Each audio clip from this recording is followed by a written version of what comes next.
Салем достар, бүгін сіздермен сондай жеңіл әрі тез дайын болатын, әрі денсаулыққа пайдалы түскі ас дайындайтын боламыз. Ол үшін бізге барлығы 3 қана зат қажет: асқабақ, пияз және картоп.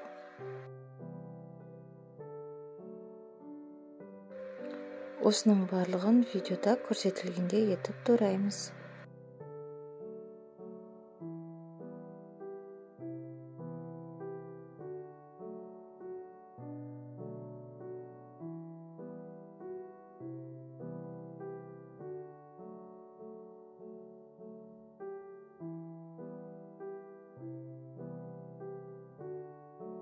Табамызға сұйық майымызды құйып, сәл қызғаннан кейін пиязымызды әуелі қуырамыз.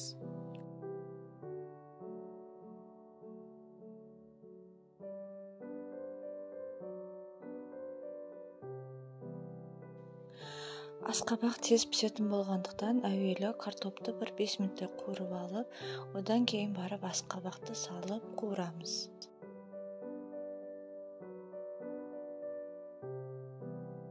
Татымына қарай қара бұрыш және тұз қосамыз.